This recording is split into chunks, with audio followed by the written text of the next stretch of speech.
Today is October 27th, 2009. I am Karen Aronson.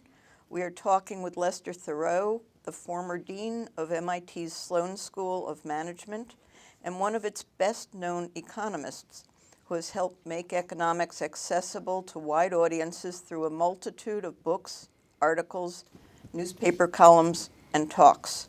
Lester, thank you for talking with us this morning. What drew you to economics? Well, I basically wanted a portable profession where you weren't dependent on a boss. And there are two that are possible. One's law, one's economics. I knew I didn't want to be a lawyer, didn't want to go to law school, but I became an economist by accident. Didn't think I would become an academic economist when I began. But you're an economist, but you're also an academic. An academic is less portable? My first job was in Washington, D.C. And I thought I'd either go back to Washington or go to a company. But I came back to Harvard for a year or two, and then to MIT, and I loved it. I've been here ever since. I've just retired. I've been here 41 years. Did you really think of going to a company? Yeah, I really thought at the beginning that it would be mostly either in Washington or for a company, not academic. Why not? Basically because I thought I had more skills in the other dimensions. But I came back to academics and loved it and stayed ever since. Never went back. Many economists remain in the ivory tower once they enter academia, but you clearly haven't. Why not? Well, I think it had to do with frustration. I worked on Jimmy Carter's campaign committee, and by all rights I should have had an appointment in Washington, but he didn't give me one. So I wrote a book. So that's a popular book designed for a popular audience. That's how I started. Which book was that? The Zero-Sum Society, which I'll be a little proud. It's in its 19th printing. Wow. And printed beyond the U.S.? Yeah. I think it's in 27 countries and 18 different languages. How many copies? Lots. Can't keep track. Some people don't tell you, like the Chinese don't tell you. What did you like about Washington, the fact that you wanted to go back? Well, I think if you have a feeling in Washington, I work for the President's Council of Economic Advisor. I think you have a feeling you make a difference. And as an academic, maybe you affect your students, but you don't make a difference to the world, or at least in the short run, you don't make a difference. So you went to Washington to the CEA right out of graduate school. PhD program. I went with my advisor, Otto Eckstein, who was a member of the CEA. He and I went down to Washington. I was down there for 2 years. What kinds of things did you work on? Well, one of the things that was very fun is in 1964, I was the economic campaign advisor to Lyndon Johnson. At that time, the CEA was not hatched, could work politically. And so Johnson would call up and say, what did the federal government do in, let's say, Lynchburg, Virginia? And I'd tell him, they made the sidewalks. He'd get off the plane and say, the federal government built the sidewalks in Lynchburg. So I was supposed to give him all the facts before he landed. That's a lot of fun. It's probably a lot of fun if you're 23, but it's not a lot of fun if you're 73. When you started writing for people outside of the discipline, was it a conscious decision, a conscious career choice? No, as I said, it was a frustration with Jimmy Carter. Since I was not given a job by Jimmy Carter and Carter's administration, I thought I'll write for the public. That's how I wrote the Zero-Sum Society. If it wasn't for President Carter, I probably never would have.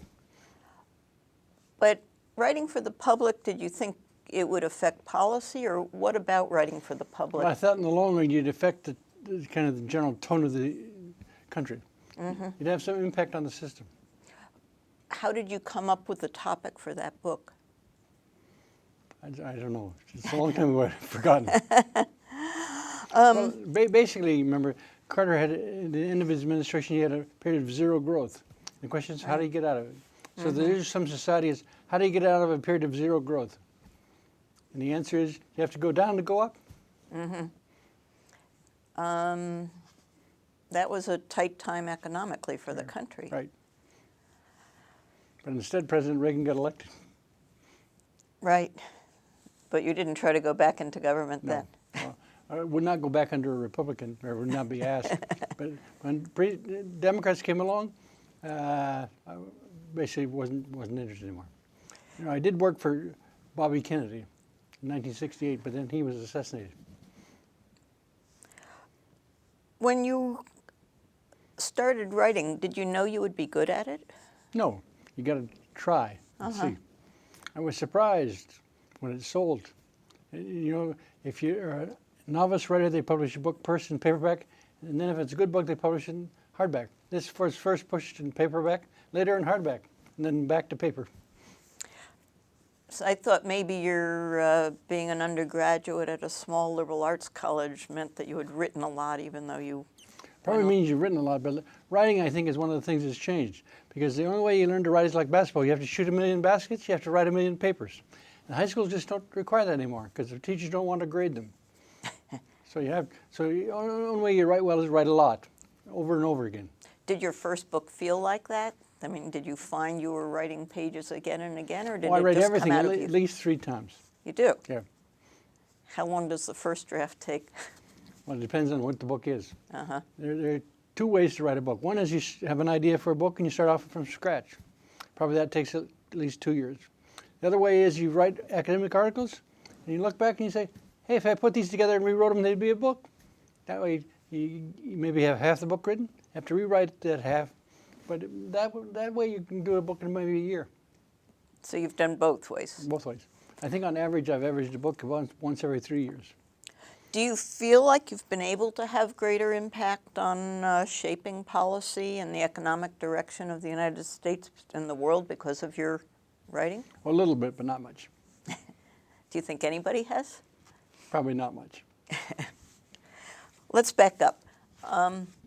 Biographically, tell us where you grew up, what your childhood was like. I grew up in Montana. I'm a cowboy at heart.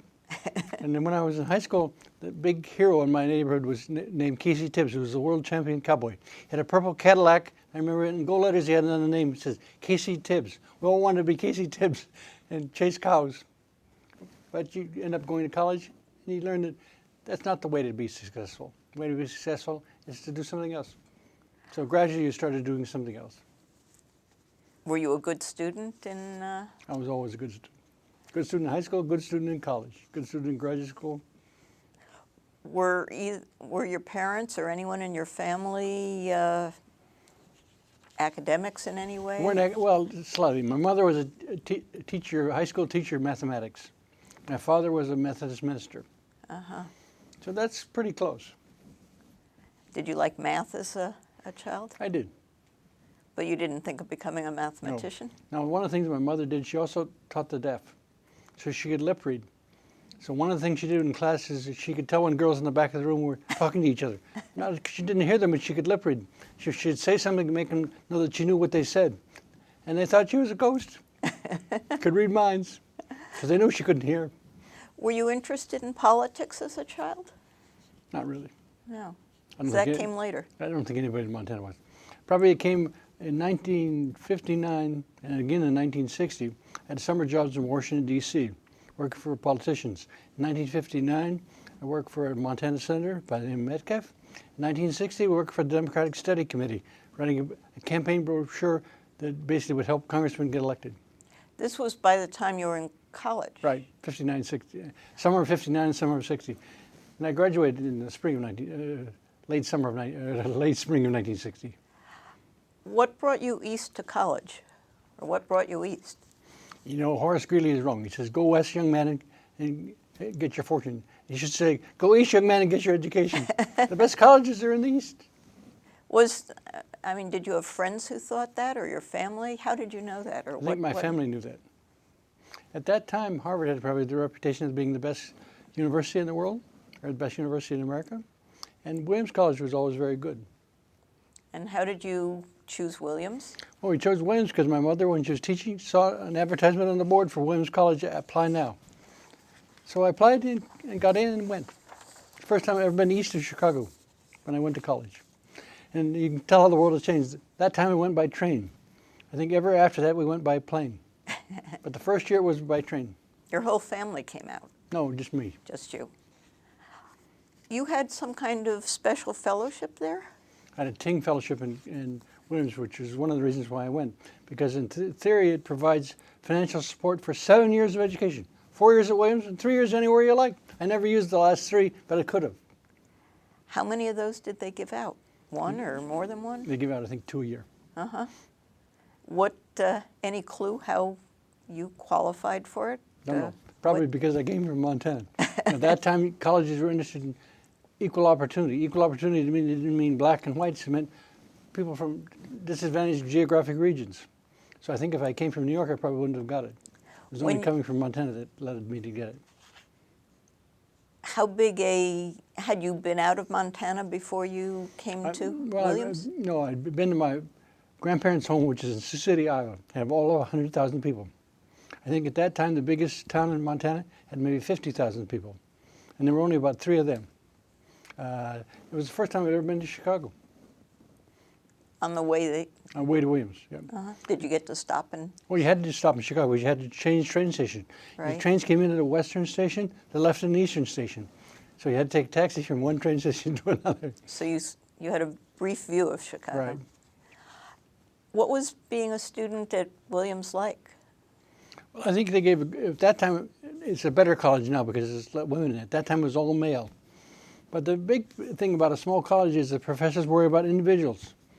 You know, what's their strength, what's their weaknesses, how can we help them? And I think at that time, probably that's what I needed. I was also admitted to Harvard, but my parents said, don't go to Harvard, it's too big. And I think they were wrong, but they thought it was too big. Did you bond with any professors while you were in college? Over 3 or 4 years, yes. But not, I don't think, the freshman year, no.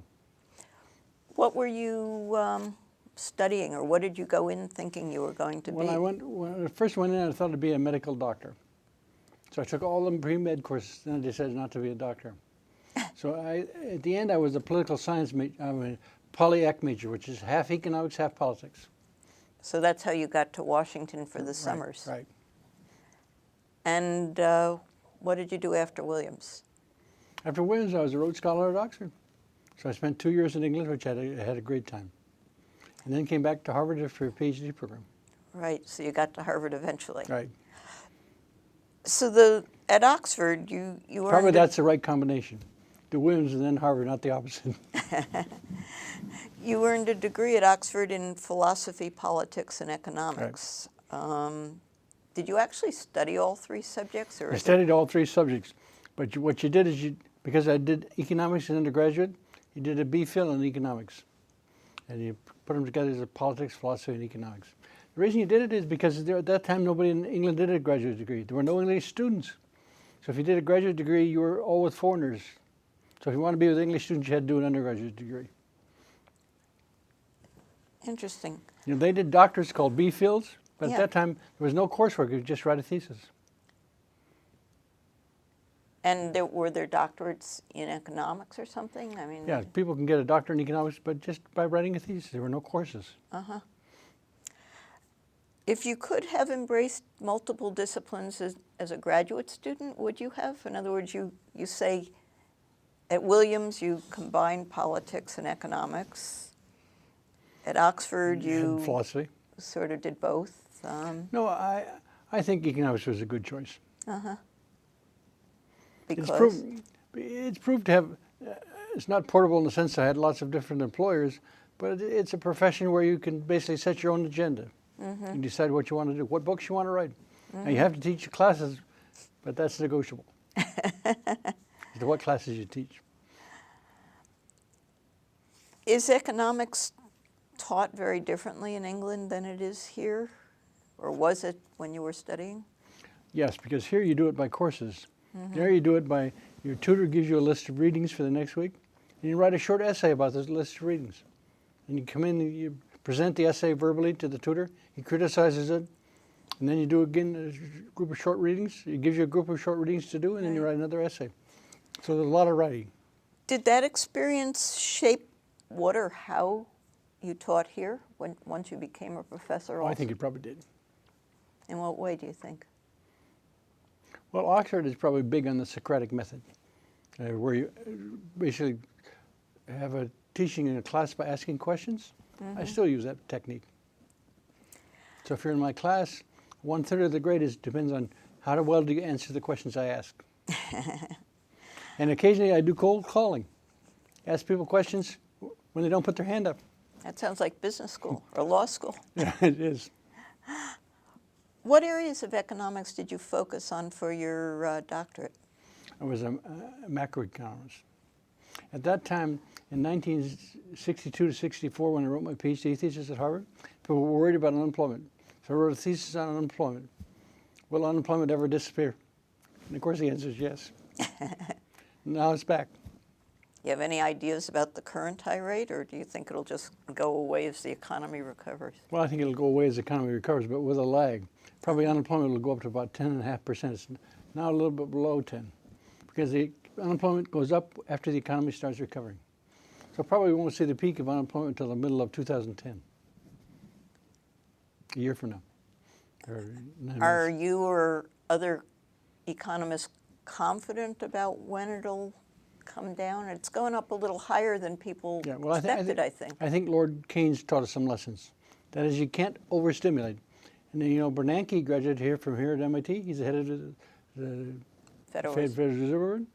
He studied the Great Depression in his PhD thesis. The answer is stimulate, stimulate, stimulate. If you do too much, you can always cut back. You can't do too much. Now, who cured the Great Depression? It was not Lord Keynes, not the head of the Federal Reserve Board, it was not Franklin Roosevelt. It was Adolf Hitler. He started World War II. If it wasn't for World War II, we might still be in the Great Depression. At the peak of World War II, more than half the GNP was spent by the federal government. Right. We were turning out Liberty ships, 1 a day, B-29 airplanes, 3 a day. 12 million people were in the Army. That's how we cured unemployment. We put them in the Army. Put 12 million people in the Army today, we wouldn't have any unemployment. Did you enjoy the graduate school period? Yes, had good fun. I partly had good fun because I'd also done a lot of previous work at Oxford. So I took my PhD exam at the end of the first year, wrote the thesis in the second year. I spent only 2 years at Harvard, Wow. not 4, which is the normal case. And after you got your doctorate, how did you figure out what to do next? Well, as I said, my thesis advisor, Otto Eckstein, said, come with me to Washington. So I went to Washington, So that was right out of... right out of the PhD. Once you finished down in Washington, you went into teaching. I mean, And was back to that- Harvard, because right. what they said in Washington is, if you want a good job in Washington, what you want to do is bounce back and forth. Teach for a couple of years and then come back. Mm-hmm. So that's what I did. I thought I was going to do. And Harvard, what was being an assistant professor like at that Well, time? I and taught that- some good courses at Harvard, mostly undergraduate, and I had a great time. And then I had an offer from MIT to come to MIT, and I came, and I've been here ever since.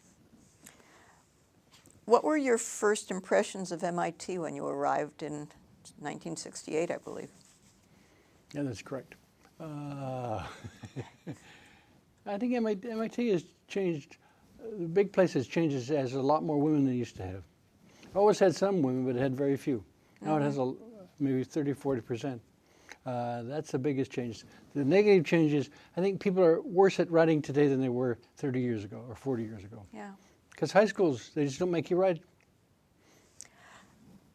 Did they make you write that much then? High school didn't, but Williams did. Uh-huh. And Oxford did. When you talk about the biggest change at MIT, or one of the biggest changes being the growth in the number of women, other than the fact that there are more, do you think that's changed? I think that changes the tone of everything. In what ways? Well, classes are different if you teach all men or men plus women. Other big places changes a lot of new great architecture. When I came, most of the things were recycled factory buildings. There were very little architecture. Now we have great architects. Yeah. Although, Except for the main the building. Gary building, but Well, Brain and Cognitive MIT Sciences is also a famous architect. Right. Same thing with one of the undergraduate dorms. but they had, right, well, they had Alvar Aalto, Right, who had done the 1949 Baker House, right. and the Saarinen buildings, right, both of right. them. Did those, you were at the other end of campus. Didn't see but, them very much. But you can see the Saarinen influence because the terminal at Kennedy Airport in New York is almost exactly like the Right. center here. I don't know if it still exists at The terminal at Kennedy. Kennedy? Right, Well, they've added on, but I think it still exists. right. The last time I was there, it did. What was being a young economics professor here like compared to I was at there. Harvard? It was very You were exciting. there for 2 years and then you came It here. was very, very exciting because everybody wanted to be a Samuelson or a Solo. And we can't be, but everybody wanted to be. They set the tone of the economics department in a way in which nobody sets the tone today. Was it a much smaller department here? Maybe a little, but not much. Now, the Sloan School has made a big change in size. When I came, the Sloan School had about 90 students a year and about 30 faculty. Now the Sloan School has about 2,000 students in total over the 2 years and has 150 faculty. The big change in size is the Sloan School, not the economics department. But the economics department here was pretty small. I mean, Yeah, there were yeah. very few faculty and Right. relatively, I mean, there were almost no Well, I think in terms of undergraduates. PhD per students, they probably took maybe 25 a year, 20, 25, something like that. And probably not a lot more majors undergraduate No. compared to Harvard, where it was a huge major, no? No. It was relatively small. Although Ec 1 was always very big because everybody took a little bit of economics At MIT, at MIT, although nobody. 1401. Yeah, 1401. I also taught 1401 for a few years. Were the economics undergraduates here much different from the ones at Harvard? They were probably more mathematical. Well, the big difference is here, if you don't ask a mathematical question on the exam, they feel cheated. At Harvard, if you ask a mathematical question on the exam, they feel cheated. How much math did you use in your economics work? We use a little bit of calculus, but not much compared to the average engineering student at MIT. But in your own research, was math much It of was a... not central, no. No. I remember one of the Sloan fellows in the Sloan School, when we had the partial derivative science, she says, "What are those squiggly marks?"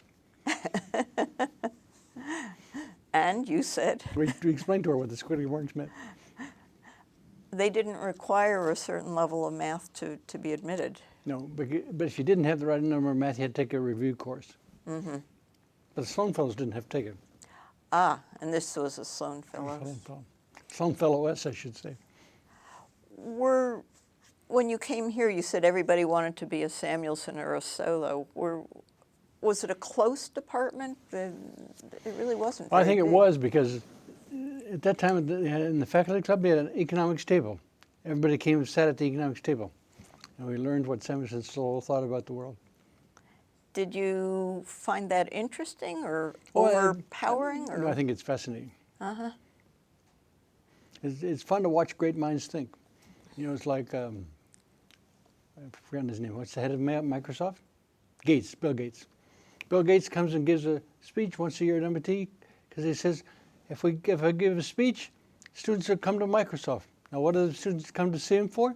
They come to say, am I smarter or dumber than Bill Gates? He made billions. If he makes billions, I can make billions. So I think you come to see how much smart people are, what they how they think. As you could say, how they put their pants on one leg.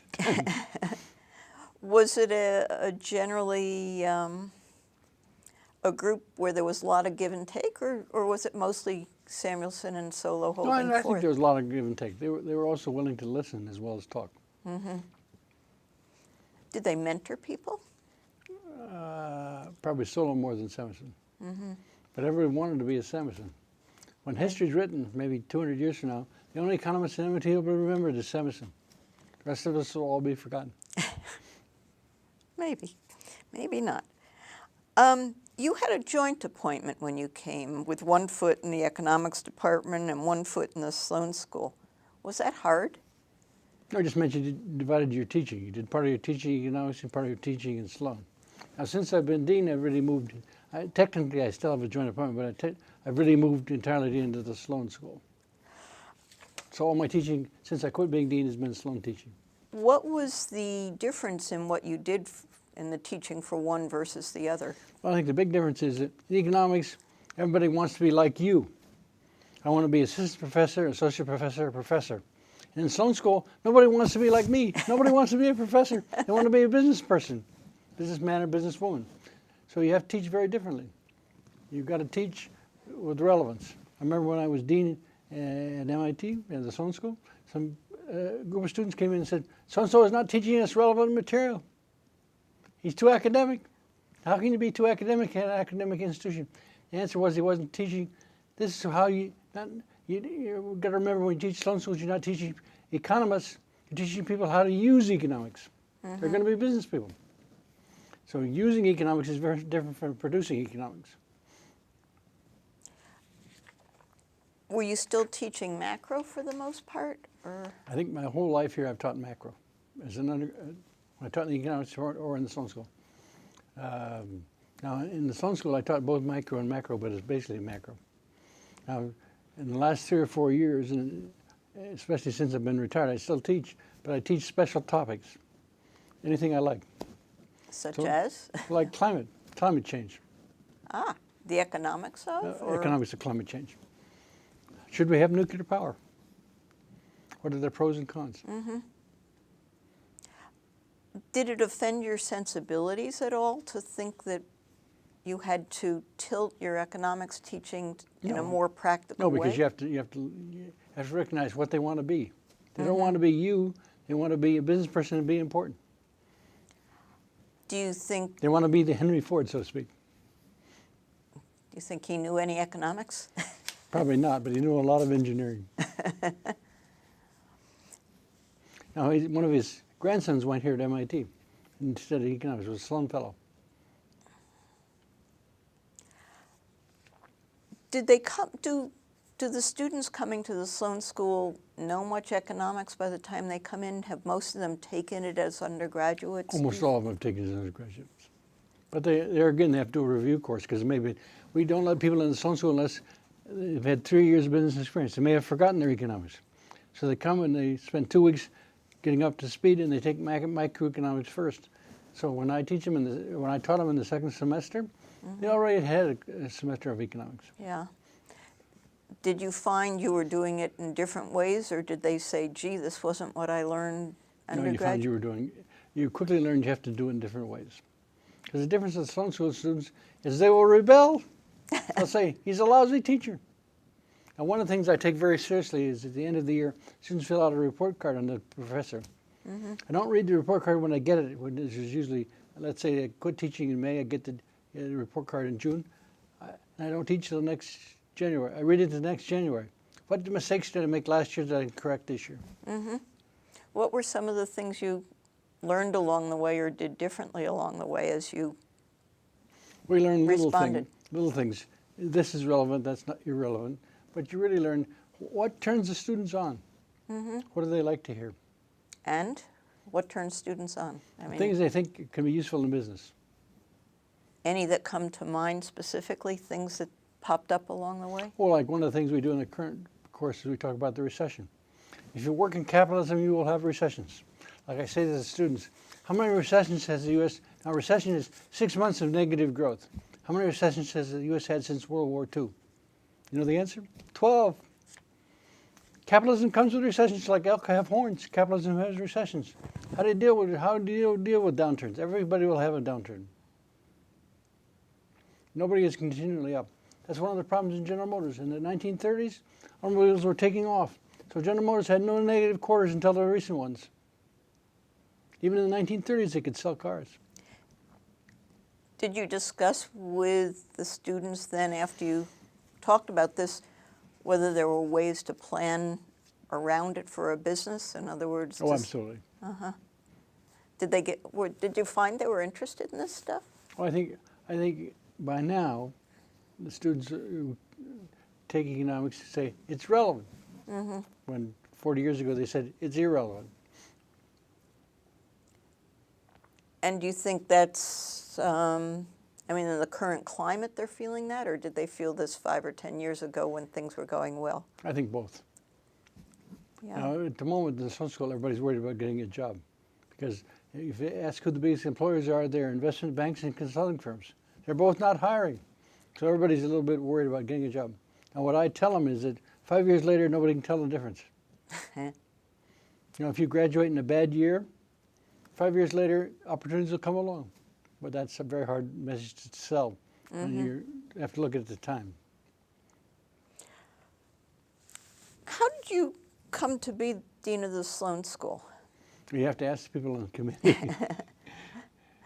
But you weren't curious? You never pieced it together after the fact? I think at the time, it always had insiders. Dean Schmidtlein, the current dean, is the first outsider they've ever had. So looking at in the inside. And if you look at the inside, people about my age at that time, I think I was about 45 when I was selected dean. I I guess I was a logical choice. Had you taken other leadership positions or been, run any centers? Yeah, not run centers, but run committees.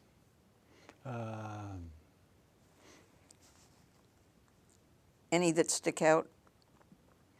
Were you very outspoken when you were on committees? Or? Yeah, no, I'm trying to think of the name. There was a committee on the future of MIT in the early 70s. And one of the people I remember on this, Sam Bodman, who was in chemistry. He and I were on the committee.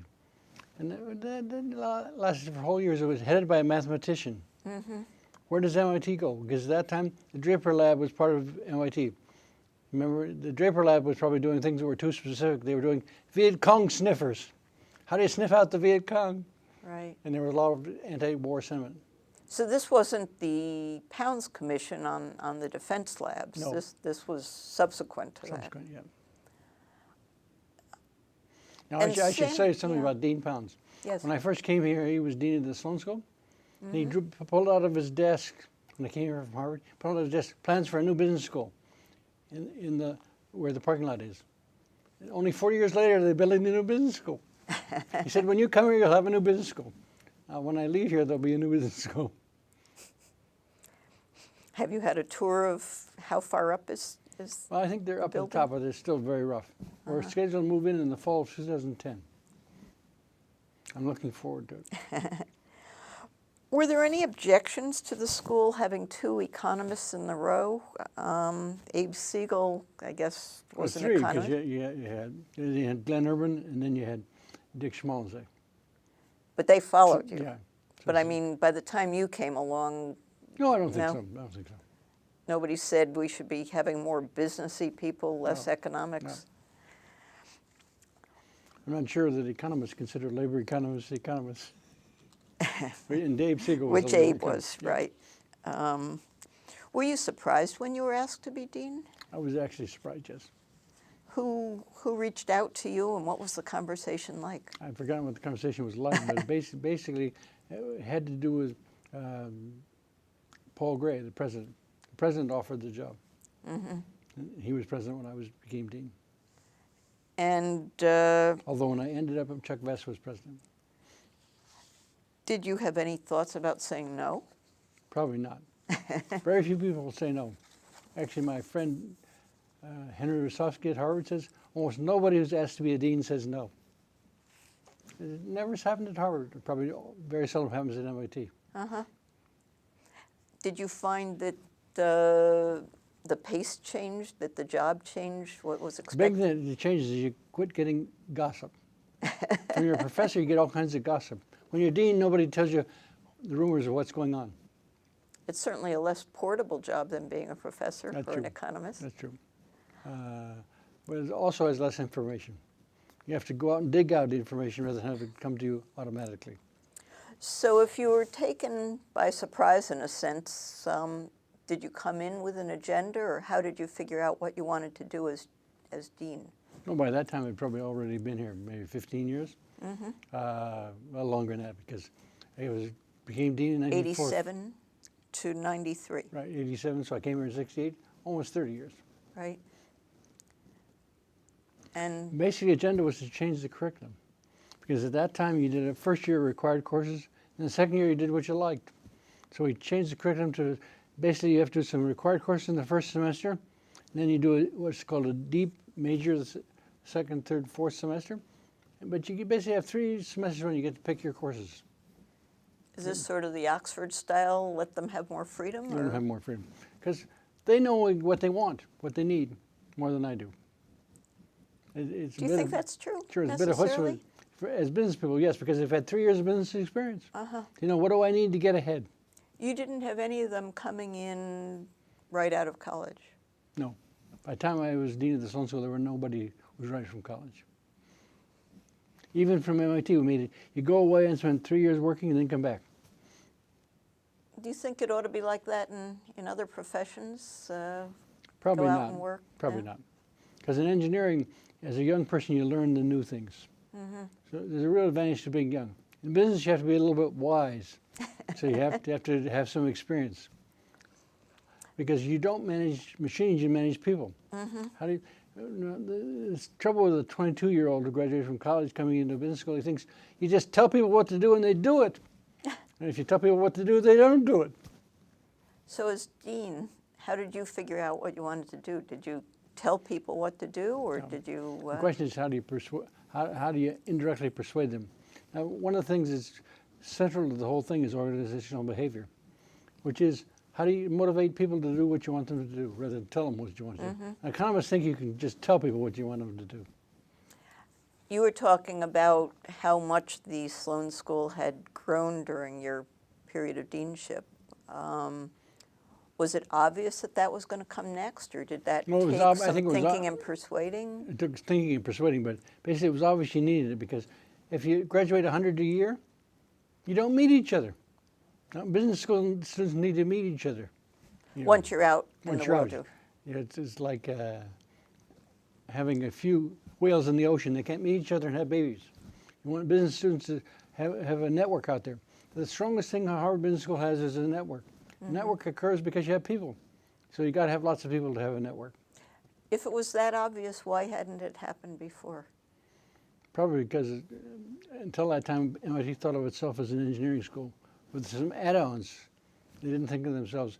Now, what is it today? Today, about 10% of the students, graduate students at MIT, are in the business school. And to the extent that you knew you wanted to grow it bigger, how'd you figure out how much bigger? Well, basically you say, who out there is optimal, in the sense that they're big enough so they can be seen, but they're not too big. Now, you don't want to be Harvard, which means have about 1,200 students a year. But Stanford has about the same number we do. In the business school? Business school, yeah. And they're basically a famous business school on the West Coast. Now, if you take the colleges that have more, they're Columbia, Wharton, Harvard. Those are the famous ones. The rest of them are all about our size, current size. Some of the public universities are bigger? Well, they're much bigger. If What you did you? take the University of Michigan, I think its business school is maybe bigger than even Harvard. What did you have to do to grow it? I mean, and how much? What kind of clearance did you need within MIT? What did Well, you? I think Paul Gray was in favor of growing it, but you needed classrooms, so I built a classroom building. You needed faculty, so you had to recruit faculty, and you need students. Now, students are not a problem because a lot of people apply, but the problem is how do you recruit the faculty to teach them? Where did you put them? I mean, you talk about the fact that you weren't. Remember, we built the Tang Hall, which is basically a teaching facility, and we got the building across the street, which is a converted building for offices. Were there any issues in terms of getting approval from MIT? You said Paul was basically in favor. No, I don't think there were really any objections. They all wanted to do it. Now, the current president of MIT, Susan, she's one of the reasons why we're building a new business school. She thinks it's a priority, which it is. And we've done studies of why do you lose students who apply. Let's say a student applies to both Harvard and MIT and gets admitted to both. Which does it choose? Or Stanford and MIT. Buildings make a difference. Students like buildings. There are students who go to Harvard simply because they have better buildings. Now, after we get this new business school, you can't go to Harvard because they have a better building. MIT's buildings are just as good. Is it simply newness, or what else about what's going to make a building I think a it's great having building? the right kind of classrooms. Now, I teach sometimes in remade classrooms. They're basically recycled buildings, or opposed to new buildings. I'm a better teacher in new buildings because you have tiered classrooms. You can plug in your computer. They have a U-shaped place for students. I'm a better teacher in new buildings. What makes that better in terms of classroom shape and structure? Because you can get interaction easier when you can be right in the middle. If you're U-shaped, you can be up in the middle. You have students to your right and left and in front of you. If you're basically a flat classroom, you got people on the end you can't even see. Plus, it's hard to see people in the back. Do you think it's more important in business than in other topics, or should this be throughout the colleges? I think it probably should be everywhere. Building new classroom buildings is very important. Now, the engineering school basically has buildings built for it, which are the the central campus, the Infinite Corridor. It's only the outer tier of activities that had these recycled buildings. But in terms of things like sloped classrooms, is this throughout the Institute at this point, or? I think it's mostly. Very few are flat. Did you get into clickers and electronic modes? No, I've never used that, but some people do. You can. And the other thing I never do very seldom is basically use where you basically have your computer and you throw up pictures on the board. The reason I don't do it is I want to slow myself down. Otherwise I go too fast and the students can't keep up. So if I have to write on blackboards, that's old-fashioned, but it's slow. Interesting. What was it like to be dean of one of the smaller schools at MIT, or to be dean of a management school in a university that's focused on science and technology? Well, the big thing is that when I became dean, it was the Sloan School. When I left deanship, it was the MIT Sloan School. I said, they have a famous name, MIT. We don't have a famous name. Now, you and I probably know who Sloan is, but most people don't know who Sloan is. It's like Wharton. Very few people know it's at the University of Pennsylvania. Wharton's more famous than the university. It's the opposite here. So we always want to emphasize MIT-Sloan. In fact, as I tried to drop the name Sloan. Because in Sloan's will, he does not say it has to be called Sloan. They call it Sloan because they thought he'd give us a second tranche of money. He never did. But who knows what Wharton did? What did Wharton do? I think he was a railroader. Now, Sloan was an automobile person, but very few people know today. People do know the name MIT, so you want to say the MIT School of Business. Now, you have to use the word Sloan, you say the MIT-Sloan School of Business. So you actually changed the name while you were... Yeah, we instead of calling it the Sloan School, we said the MIT. And all official publications is the MIT Sloan School. And you did that during your 6 years? Never just the Sloan School, yes. So come back to your agenda. I mean, so you get called into the president's office and they say, we'd like you to be next dean, and you say, great.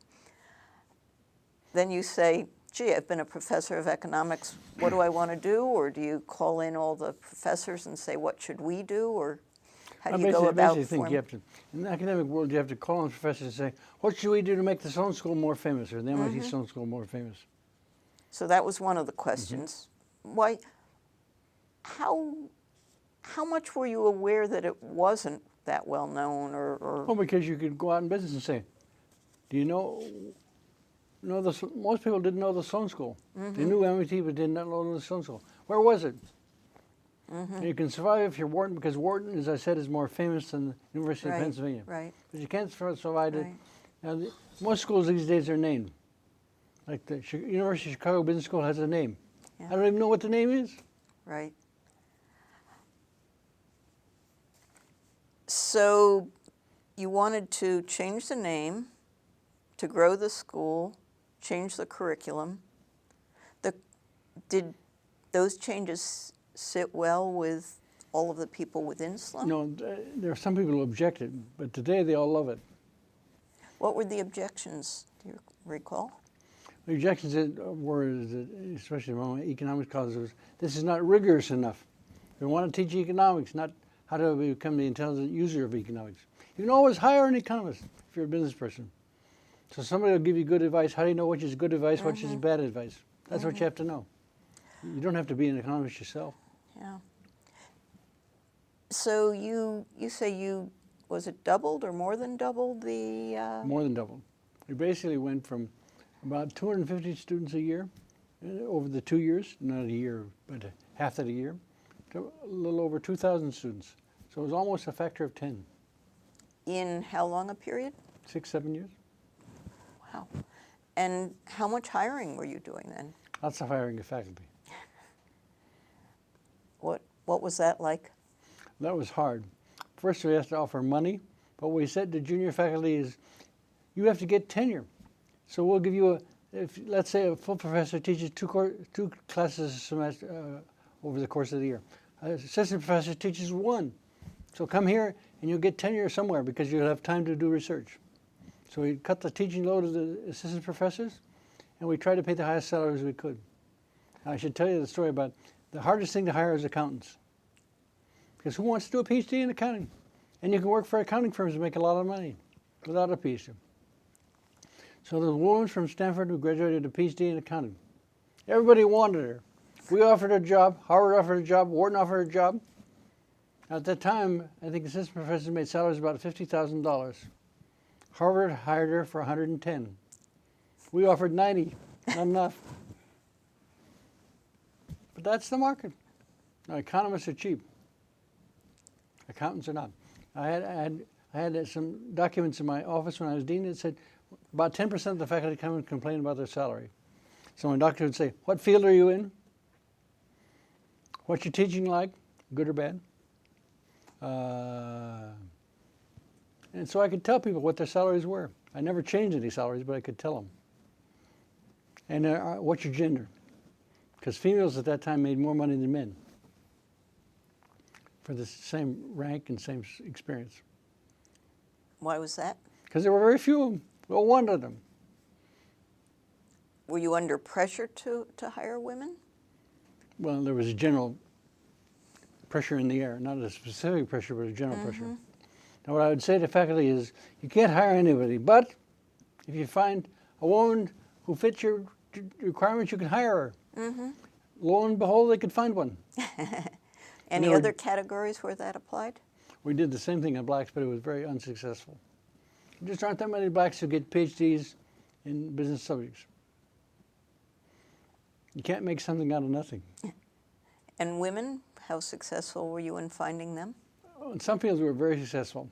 And I think that's why the president of Harvard got fired, Larry Summers. He said, women aren't in science. The current president of MIT is in science and biology. That's true, there are very few women in physics. I think last year, one woman got a PhD in physics.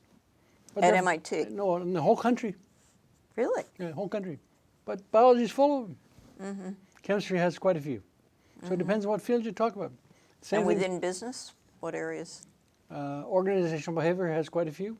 Economists have very few. Still the economics department here at MIT, I think, has very few women. What else? Oh, leadership has a lot of women.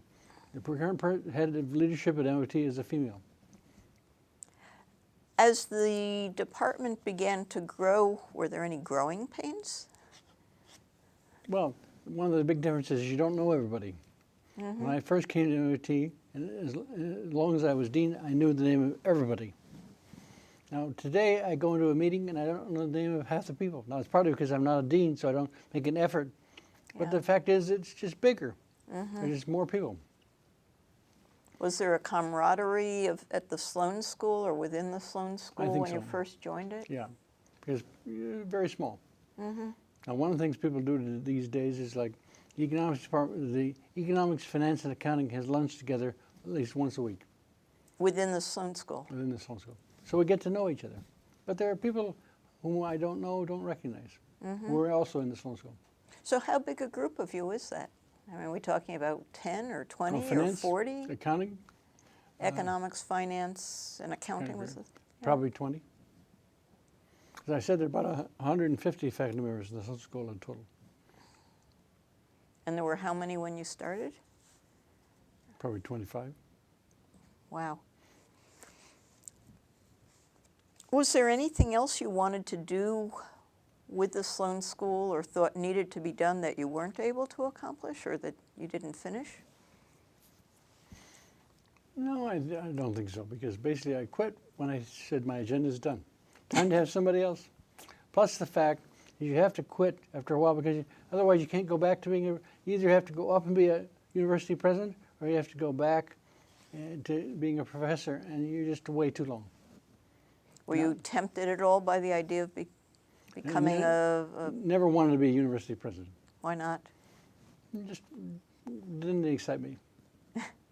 Did you have to do much fundraising as dean? As dean, you do fundraising, but that's not hard if you're at a place like MIT. It's hard if you're at a place like the University of South Dakota. Because at MIT, people know you have a good product, you do good things. All you have to do is go through a dance, a mating dance, and you have wealthy alumni. If you're at the University of South Dakota, first of all, you don't have wealthy alumni. Secondly, they don't know you're doing good things. Now, the interesting thing about raising money is I almost never ask until the end people for money. What they want to do is tell you how they got rich. If you're willing to listen, and I think those stories are fascinating, at the end you say, how about giving us X? And they say yes. Mm-hmm. They don't want to know what you're going to do with the money. You don't go to them and say, I'm going to do X with your money. Mm-hmm. You go to them and say, I'm going to listen. How did you get rich? Yeah. That's How great. much of your time as dean did you spend fundraising as opposed to other things? Probably you spend about a third of your time fundraising. Uh-huh. You know, deans are Mr. Outside here at MIT. Usually they have associate deans who are Mr. Inside or Mrs. Inside. Yeah. So did you enjoy that part of it? Some people don't. No, I think I did because at MIT it's relatively easy, and I enjoy the stories. Mm-hmm. I think it's very fascinating as to how people got rich. Do you know how much you were able to bring in during that period? I think we brought in about $250 million, which And- at that time was a lot of money. Today it's not. How did you pay for the big expansion in the school? In other words, you were bringing in new faculty members before you you do that had... partially by raising money, and partially by the tuition they pay. I mean, there's always big negotiations with Central MIT. How much tuition comes back to the Sloan School that they pay to Central MIT? Is Sloan much more tuition driven than other schools at MIT? Because I think so, yes. MBAs don't have the big fellowships that, No, graduate Sloan students... School offers no fellowships. We offer a lot of loans, but the assumption is you're going to make a lot of money when you leave here. You can pay us back. Mm-hmm. So we offer loans, but no fellowships. So the economics of the school are quite different from the other schools? Like economics offers lots of fellowships. They Right. live on fellowships. Right. As a member of the academic, well, as dean, you were a member of the academic council. Right. So you had a front row on MIT's inner workings during that period. Academic Council, for those who don't know, is a group of the deans plus the provost, the president. And where does MIT go? The head of buildings and grounds? Was there anything that surprised you when you entered that group, either about what you were hearing and learning or how it operated or anything? Well, I was a little bit surprised that probably there wasn't a firm agenda. There was just a general strategy. We're good, how do we remain good? Mm-hmm. Rather than, let's do A, B, and C, and D. You met weekly. We met weekly. Did what the Sloan School was doing ever become an issue? In other words, did you take turns presenting? We did. One of the ways we present is when you give tenure to people, the dean of the school is the spokesperson for the person, and everybody else is the judge. Mm-hmm. So you get to say, this is what the Sloan School is doing because this is the professors we're hiring. This is what the chemistry department is doing. This is what the professors we're hiring. Was it usually open and shut? Were the schools respectful of each other? No. Or Sometimes they said no. The school said, I want to give a promotion to X. They Yeah. said, no promotion to X. And then you learn. They don't like X. Not the person, but the general direction. what did you do then? Sometimes you went back and came back with a promotion for the same person 6 months later. And sometimes you had to tell a person, you don't get promoted. We can't go to this direction. Now the interesting thing as dean is when I said people got promoted or not promoted, I always said to the faculty, don't tell. I think I never told somebody, you got promoted, and he didn't already know, or she didn't already know. But when they didn't know, when you had to deliver the bad news, you're always the first person to deliver the bad news.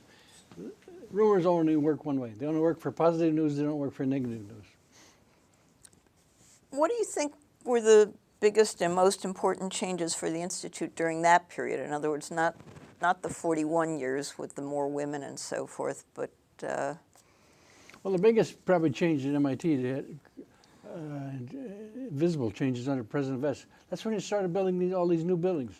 The Stata Center, Center for Brain and Cognitive Sciences, the new undergraduate housing. So I basically think there was a renewed emphasis on good architecture. That's the thing you saw first. Do you think that there was a recognition that MIT had to do certain things the same way the Sloan School had to do certain things to make it more competitive? Or? Well, I think there was a recognition that you had to build some dormitories. Mm-hmm. Having a lot of these students Right. live in Boston in apartments or fraternity houses just wasn't the way to go. Well, that was a period where there was the death and the Right. subsequent Right. decision to. Did academic council get involved in those decisions very much? We had discussions about all those, Right. but obviously in terms of hiring the architect and building the buildings and raising the money for undergraduate dorms, that's the president's job, or the provost.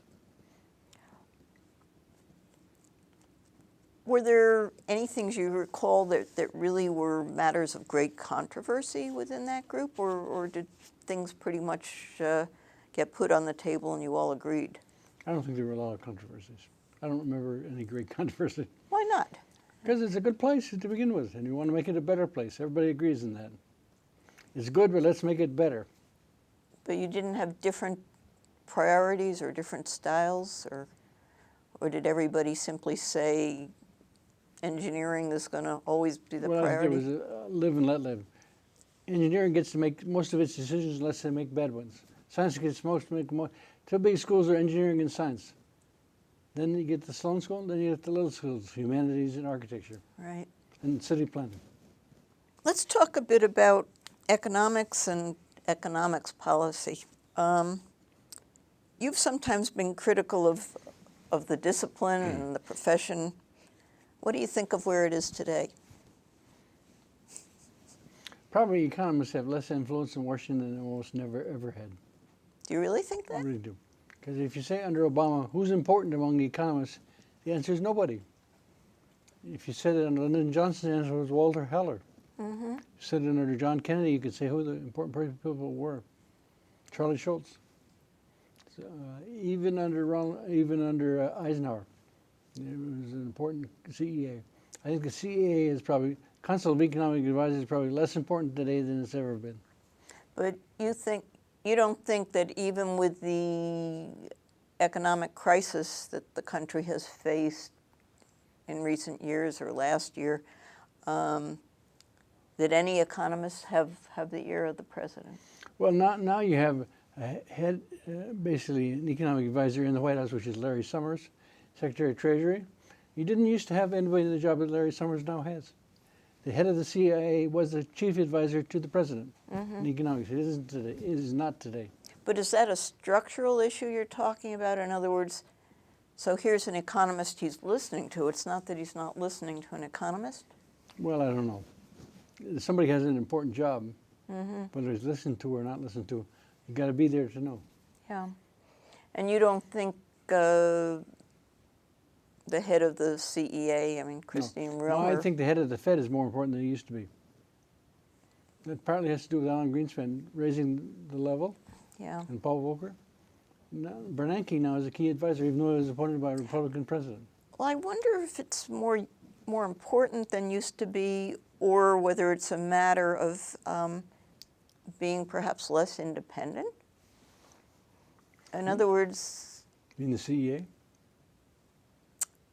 yeah, I mean the Fed is what, a quasi-independent Right. branch. It's not. It's independent as long as it never uses its independence.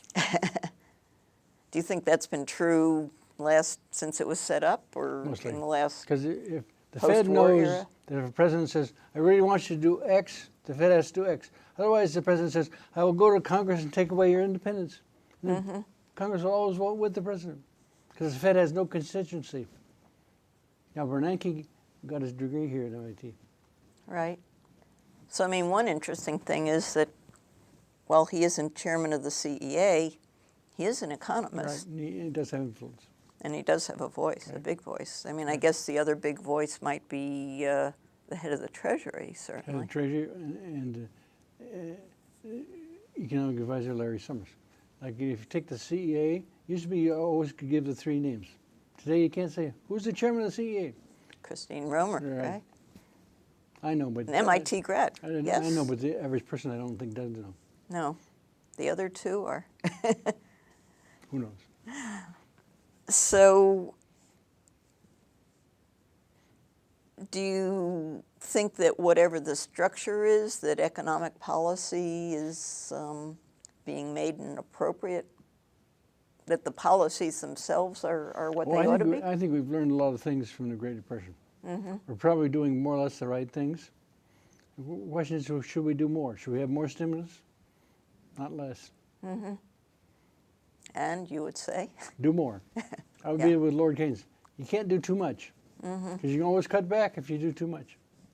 Are there particular things you would believe? Is it just a matter of money, or are there ways of putting it out there that you would recommend at this point? Probably some of the money ought to be spent on climate change. And the question is, can you do anything quick on climate change?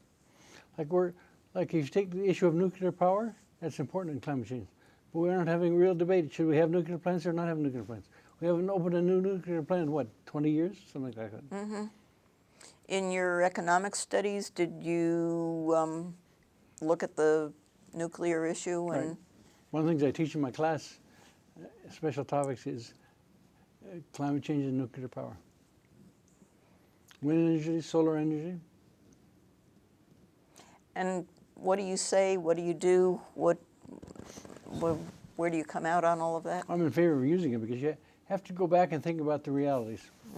Nuclear bombs and nuclear power was high-tech in 1945. It's not high-tech in 2010. Anybody can build an A-bomb if they have plutonium.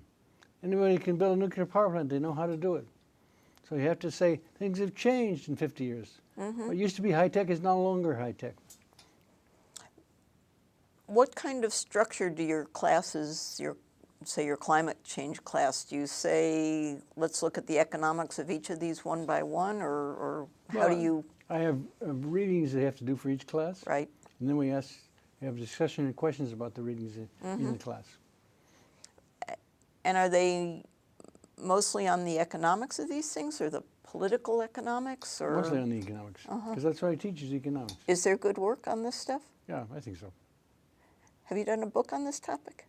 No, You're tempted, no. Currently I'm writing a book on China, right? the PRC. What's it going to say? The title of the book I know is The PRC is Number One. So the question is, will the PRC be the biggest economy in the world by 2100? Do you think it will? No. Because? It just starts from a low level. You start from $500 per capita, and the U.S. starts from $45,000 per capita, Right. and you grow. It can't catch up in the next 100 years. It takes a long time to catch up. That long? Like how long did it take the United States to catch up with Great Britain in terms of per capita income? When we didn't start with that difference, but it took 100 years. Basically, we started growing in 1830. Didn't catch up with Great Britain until World War I. Think about the Japanese. They started the Meiji Restoration, which is 1860. They still haven't caught up with the United States since 2009. It takes a long time.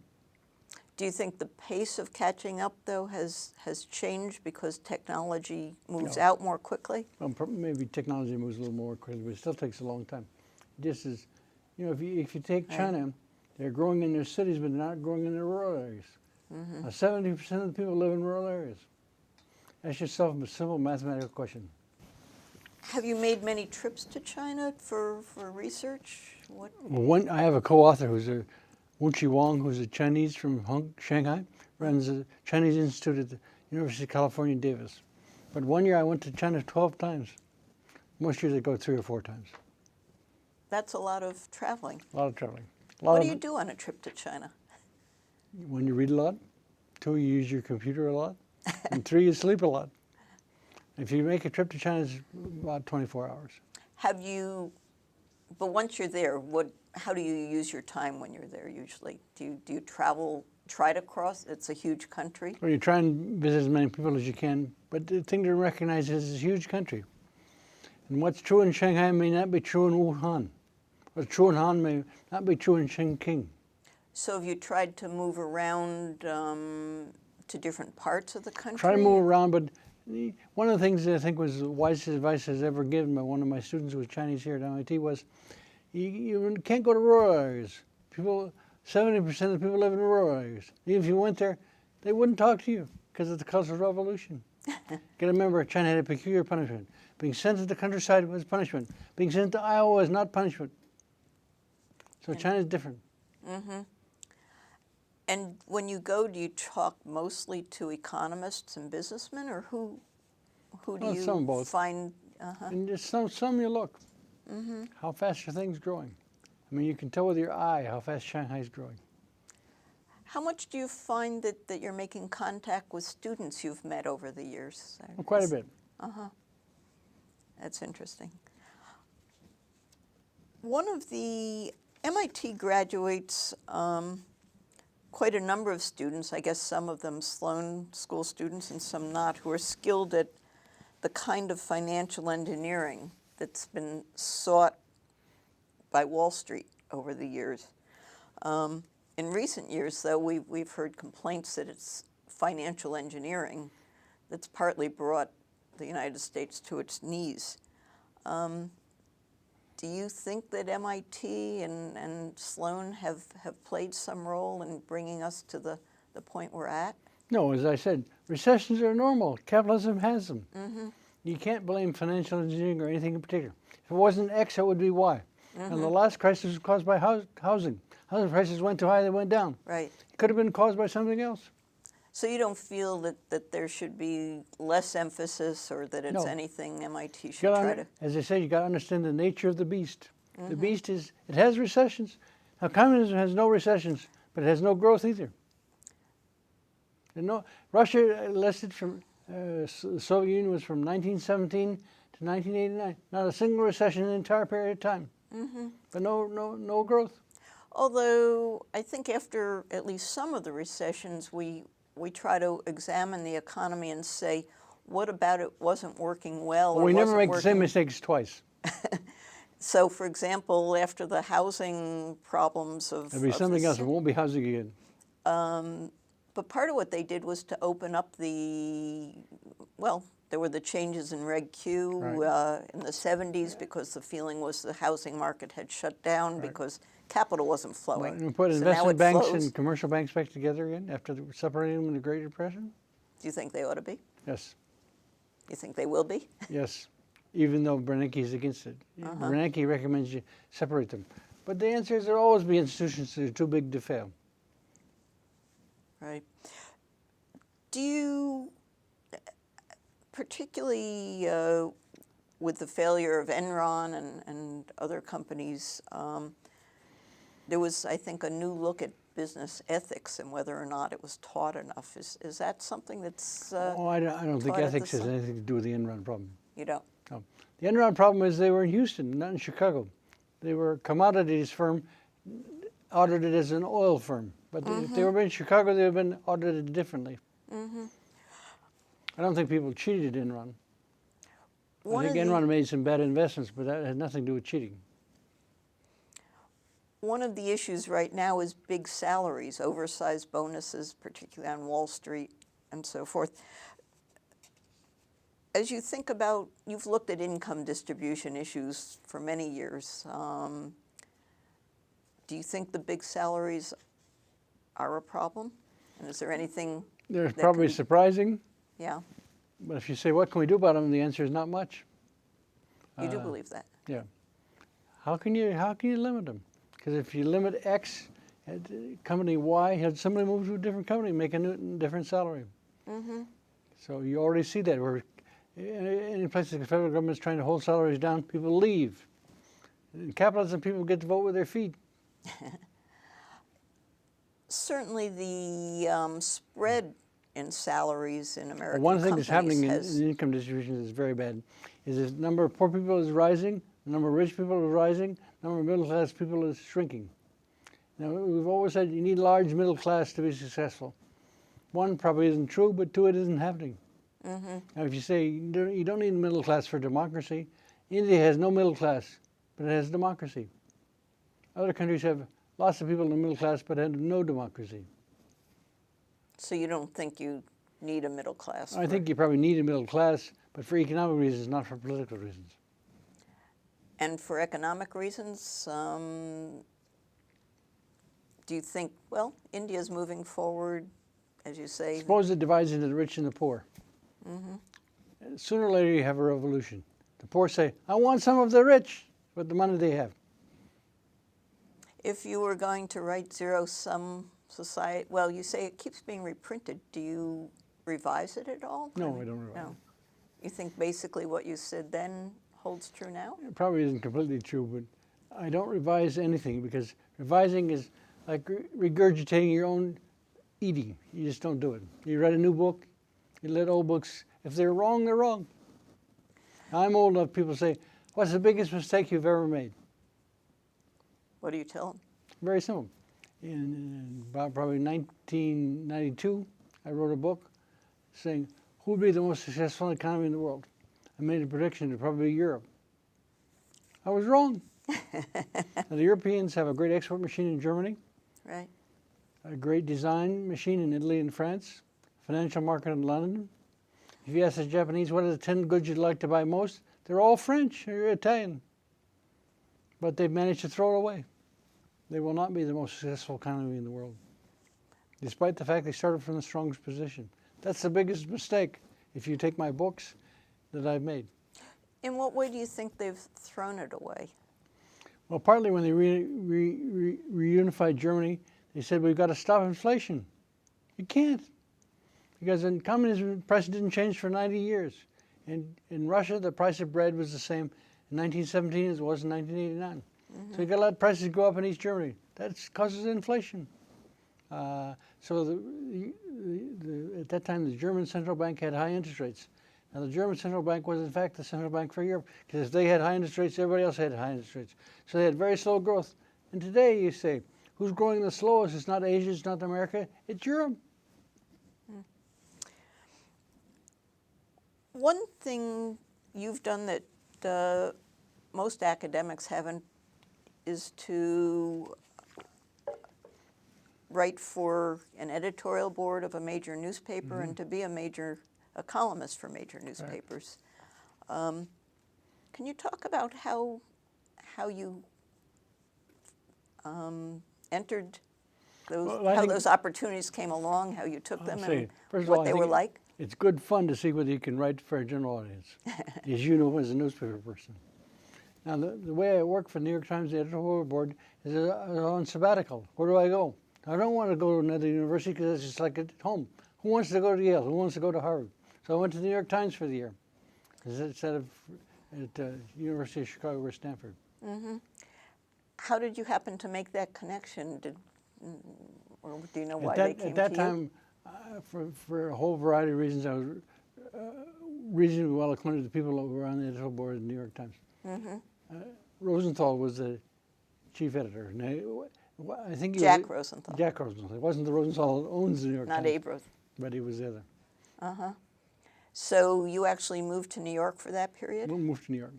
And showed up? Every morning. What was it like? What was the process like while you were there? Oh, I had a good time. Now, one of the people they met a couple of times a week to discuss? Right. And you discuss individually. Now, Peter Purcell and I shared an office. He now works for the Millikan Foundation out in California. Right. Now, one of the things I had was a severed Achilles tendon. So a couple of times during the day, I had to be on the wall, stand on my head with my feet up on the wall. So people would come to my office and I'd be sitting there with my feet on the wall and on my head. They're always surprised. Did you find the speed of writing at all difficult in the beginning? No, but the speed makes you a better writer. Because you learn, you can do things. Let's say you're given an assignment at 4 o'clock in the afternoon, you can do them by 8 o'clock. You can do them. Uh-huh. It's not impossible. The writing itself tends to be much shorter than an academic paper, but the thinking is much shorter too? Or? No, I think, I used to kid people at the New York Times, they have NYT as a blood type. But you didn't ever move to journalism full time. No. Do you think that experience of writing editorials full time for that period affected how you thought and wrote when you moved back? Absolutely. How so? Well, one of the things that makes you say, how does the average citizen regard this issue? How do they think about it? Mm-hmm. How do I make contact with them? Now, in the newspaper business, you have to make contact in the first paragraph. Because if you don't make contact in the first paragraph, they jump your article and go to somewhere else. And you found that people at the editorial board really worried about things like, were people reading them, or were they holding? You don't want to write a page that nobody reads. Did you work with anyone there in terms of getting used to their style? Did you have any teachers, or did you just do it and it worked? Well, I looked carefully at what people were doing and tried to emulate. Do you think you changed what the Times was saying editorially because you were there? Well, no, but one of the things I used to do is I used to have work with some people who were economic journalists, because at that time people who were economic journalists for the New York Times did not have degrees in economics. Today they probably do. So I'd say, this is what an economist would ask. So I would do a little bit of consulting with the people who were writing economics. The distribution of wealth and income has been one of your primary themes throughout your career. What's happened to wealth and income distribution in the U.S. over your lifetime as an economist, and do you see any changes in that in the future? Well, it became more equal from basically 1930 to about 1985. Since 1985, it's become more unequal. The rich gaining and the poor gaining, and the middle class shrinking. Within the U.S., Within the U.S. I'm just talking about the U.S. And do you think that simply ebbs and flows, or do you think it's going to continue becoming more equal? It ebbs and flows a little bit, but it also depends on policies. What are the policies? And policy comes from people Well, education getting policy upset? is important. How do I help people get the skills that allow them to earn a middle class income? But international affairs are also important. Take the automobile industry. People who worked in the automobile industry used to be upper middle class, or maybe lower rich. They used to make $90 an hour in automobile assembly lines, but they don't anymore because of China. This comes back partly, I think, though, to the very big wages and bonuses in a small number of industries. We all want to be in finance and get the bonuses. Do you think that will continue in the few years? In other words, what we've been through isn't going to be a corrective? No, I think it'll be a bit of a corrective. You think it will? It will be. One of the things that was interesting is the editorial board, at that time I was there, used to occasionally meet with Goldman Sachs.